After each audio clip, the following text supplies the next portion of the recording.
نیت کا بہت عمل دخل ہے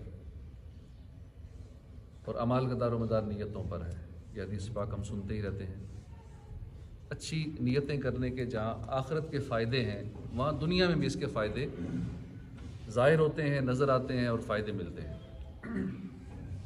اور جدید سائیکالوجی کے مطابق، ماہر نفسیات جو کہتے ہیں، علم نفسیات کے مطابق، دنیا کے کسی بھی کام میں کامیابی، ترقی اور عروج کے لیے ایک انسان کے اندر جو صفات ہونا ضروری ہے، ان میں سے ایک اہم اور بنیادی صفت یہ ہے کہ بندہ مثبت سوچ کا مالک ہو، پازیٹیو سوچ ہو اس کی، تو اسے ترقی ملتی ہے. نیگیٹو سوچ والا ہمیشہ وہ زوال میں ہی رہتا ہے، پریشان حال ہی رہتا ہے. منفی سوچ رکھنے والا اول تو کامیاب ہوتا ہی نہیں ہے، کامیابی ملتی نہیں ایسے بندے کو، اور اگر کامیابی مل جائے تو اسے سنبھال نہیں سکتا. اسی لیے مثبت سوچ ہونا دنیا میں کامیابی کے لیے ایک بنیادی شرط ہے. اچھی نیت کا اہم ترین فائدہ یہ ہے کہ اچھی نیتوں کی عادت کی برکت سے مثبت سوچ نصیب ہوتی ہے. اچھی نیت کی وجہ سے بندہ پازیٹیو مائنڈ والا ہو جاتا ہے. اچھی نیت اصل میں ہے کیا؟ اچھی نیت کسی بھی کام کے ساتھ پازیٹیو وابستگی ہے، ایک مثبت وابستگی ہے. ہم کوئی بھی کام کرنے سے پہلے اس کام کا کوئی اچھا پہلو تلاش کرتے ہیں، پھر اسے اچھے پہلو کو ذہن میں لا کر اس اچھے پہلو کو اپنا مقصد بنا کر پھر وہ کام کرتے ہیں. تو یہی مثبت سوچ ہے. جیسے آج کل حج کا سلسلہ جا رہا ہے، فلائٹیں شروع ہو چکی ہیں، لوگ حج کرنے جا رہے ہیں، لیکن علم نہ ہونے کی وجہ سے حج کرنے کیوں جا رہے ہیں؟ ہو سکتا ہے کوئی ایسا بھی ہوگا ایک بھی نیت نہ کرے. اب لاکھوں روپیہ خرچ کر کے جا رہے ہیں، یہاں تو نیتیں اتنی زیادہ کر دینی چاہیے وہ لاکھوں روپیہ تو پورا ہو جائے.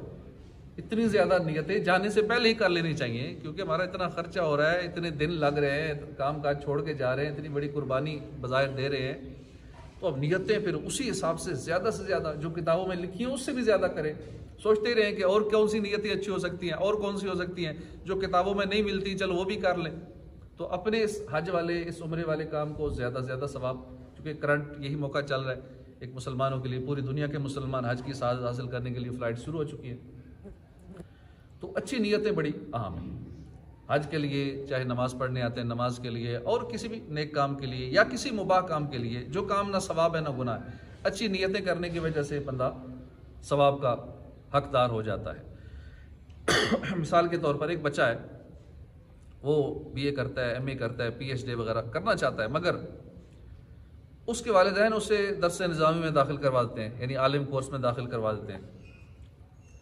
اب ایسی صورتحال میں عام طور پر بچے والدین کے سامنے مجبور ہو کر وہ کام تو کر لیتے ہیں، مگر ذہنی طور پر باغی رہتے ہیں، ٹائم پاس کرتے ہیں، دل لگا کر پوری محنت نہیں کر پاتے. اگر وہ بچہ ایک اچھی نیت کر لے کہ میں اپنے والدین کی اطاعت کرتے ہوئے انہیں خوش کر کے اللہ کی رضا پانے کے لیے درس نظامی کرتا ہوں، یہ ایک اچھی نیت ہے. یہ اس کو مثبت بنا دے گی، اس کا پورا مائنڈ سیٹ بدل جائے گا. اب اس کا پڑھائی میں دل بھی لگے گا، اس کو شوق بھی پیدا ہوگا، اور محنت بھی کرے گا پڑھائی میں، وقت کی بربادی سے بھی بچ جائے گا. اسی طرح علماء کرام فرماتے ہیں کہ والد کو چاہیے کہ اولاد کی پرورش اس نیت سے کرے کہ میرا یہ بیٹا یا بیٹی روز قیامت میری شفاعت کریں گے. اب بچے تو سارے پال ہی رہے ہیں، ایک نارمل روٹین میں پال رہے ہیں، جانور بھی پال ہی رہے ہیں، لیکن انسان اور جانور میں یہی فرق ہے کہ جانور ایک روٹین کے مطابق کر رہا ہے، بس جو کر رہا ہے، لیکن انسان جو کر رہا ہے وہ ایسے نہیں کرتا، وہ کچھ سوچ کے کرے. بچے پال رہا ہوں تو کیوں پال رہا ہوں، بچوں سے پیار کر رہا ہوں کیوں کر رہا ہوں، بچوں کو چوم رہا ہوں کیوں چوم رہا ہوں، اس کے پیچھے کیا لاجک ہے. سارا دن محنت کر رہا ہوں، جاب کر رہا ہوں، سارا دن دفتر میں ہوتا ہوں، سارا دن دکان پہ ہوتا ہوں، گرمی برداشت کر رہا ہوں، بچوں کے لیے کما رہا ہوں، کیوں کما رہا ہوں اتنی محنت جو کر رہے ہیں؟ اس لیے کہ اللہ کا حکم ہے، یہ اللہ کی مخلوق ہے، اللہ کی مخلوق کی خدمت ہوگی، یہ اللہ کا بندہ ہے، میرا بچہ ہے، بچی ہے، یہ اللہ کی مخلوق ہے، میں اس ثواب کے لیے میرا رب راضی ہو جائے گا. میں ان کی خدمت کر رہا ہوں، انہیں کما کے دے رہا ہوں، انہیں چوم رہا ہوں، ان کی پرورش کر رہا ہوں، انہیں کھلا پلا رہا ہوں، اللہ کی رضا کے لیے کر رہا ہوں، میرا اللہ راضی ہو جائے مجھ سے، اللہ خوش ہو جائے. تو اس طرح اچھی نیت کرنے سے بہت سارے اس میں فائدے ہوں گے. اب یہ نیت کر کے دیکھیے ہم صحیح معنوں میں یہ اچھی نیت بنانے میں کامیاب ہو جائیں تو یہ نیت ہوتے ہی مائنڈ سیٹ فوراً مثبت ہو جائے گا. بچے کی محبت پہلے بھی دل میں ہے، اب مزید محبت بڑھ جائے گی. انداز تربیت میں نرمی کا دل کرے گا، بچے کے متعلق جو خواب دیکھے ہیں، اس کے مستقبل کے بارے میں جو پلاننگ کی ہوئی ہے وہ سب کی سب مثبت ہو جائے گی. اسی طرح اچھی نیت کی برکت سے ہم بہت ساری پریشانیوں سے بھی بچ سکتے ہیں. اچھی نیت کی برکت سے ہمارا معاشرہ امن و سکون کا گہوارہ بھی بن سکتا ہے. جب بھی کسی عزیز رشتہ دار یا دوست احباب سے ملاقات کرنی ہو، اس ملاقات کے لیے بھی اچھی نیت کیجیے، کئی نیتیں کر لیجیے. انشاءاللہ لڑائی جھگڑوں سے بہت حد تک محفوظ رہیں گے. بدقسمتی سے ہمارے معاشرے میں ایسا ہوتا ہے، جب کوئی عزیز رشتہ دار اپنی خوشی بتاتا ہے تو ایسے لوگ ہیں جن کے چہرے پر خوشی کے آثار ہوتے ہیں، زبان پر مبارکباد ہوتی ہے، مگر دل میں حسد کی آگ جل رہی ہوتی ہے. یا جب کوئی رشتہ دار اپنی داستان غم بیان کرتا ہے تو چہرے پر تو پریشانی ظاہر کرتے ہیں، زبان پر تسلی بھی ہوتی ہے، دل میں خوشی کے لڈو پھوڑ رہے ہیں، اچھا ہوا ہے یہ پریشانی میں ہے، اچھا ہوا ہے اس کا یہ حال ہو رہا ہے. دل کی کیفیت کچھ اور ہوتی ہے، شو کچھ اور کر رہے ہوتے ہیں. اگر ہم اپنے عزیزوں رشتہ داروں سے ملتے وقت اچھی نیتیں کرنے کی عادت ڈالیں، مثلا ہم نیت کریں اللہ کی رضا پانے، ثواب کمانے کے لیے صلہ رحمی کروں گا، اگر ان کی جانب سے تکلیف پہنچی صبر کرتے ہوئے صلہ رحمی جاری رکھوں گا. تو خود غور فرمائیے، اگر ہم اپنے بھائیوں رشتہ داروں وغیرہ سے ملتے وقت یہ نیتیں کر لیں، پہلے سے ہی نیکی اور اللہ کی رضا پانے کا ذہن بنا لیں، تو کیا اب ہمارا ضمیر گوارا کرے گا کہ ہم کوئی ان کے بارے میں نیگیٹو سوچیں، سامنے والے سے لڑائی کریں یا ان کے خلاف دل میں بغض و حسد کی کیفیات پالیں؟ نہیں ہوگا ایسا، ہمارا ضمیر گوارا نہیں کرے گا. تو معلوم ہوا کہ اچھی نیتوں کی عادت بنا لیں. اس کی برکت سے حسد کی بیماری، جلن کی بیماری، بغض، شماتت کہتے ہیں کسی کی پریشانی پہ خوش ہونا، کسی کا نقصان ہو جائے نا اس پہ دل خوش ہونا، اسے کہتے ہیں شماتت. یہ بڑی خطرناک بیماری. فضول غموں اور پریشانیوں سے بہت حد تک بچ جائیں گے، لڑائی جھگڑوں سے بچ جائیں گے، انشاءاللہ پورا معاشرہ امن و سکون کا گہوارہ بن جائے گا. اب حج پہ جانا ہے، ابھی سے اگر ہم اچھی نیتیں کر لیں گے کہ حج پہ جاؤں گا، وہاں دیگر مسلمانوں کی ہیلپ کروں گا، اور جو دوسرے مسلمانوں کی حج پہ مدد کرتے ہیں نا، اب عموماً دیکھا گیا کہ جو لوگ زیادہ بار بار حج کرتے ہیں، بار بار ان کا بلاوا آ جاتا ہے، اس کے پیچھے ایک مین وجہ یہ ہوتی ہے کہ وہ جب حج پہ جاتے ہیں پہلی بار خوب خدمت کرتے ہیں. جو اوروں کی خدمت کرتا ہے اللہ پاک بار بار اسے اپنا مہمان بنا لیتا ہے، کیونکہ وہ اللہ کے مہمانوں کی خدمت کرتا ہے. اب ہم بھی دیکھ لیں نا، ہم اگر ہمارے یہاں کوئی مہمان آئے اور کوئی بندہ وہ ہمارے مہمانوں کی خدمت کرے، ہمیں کتنی خوشی ہوگی. مہمان ہمارا ہے، خدمت یہ کر رہا ہے، ایک عام بندہ کتنا خوش ہوگا.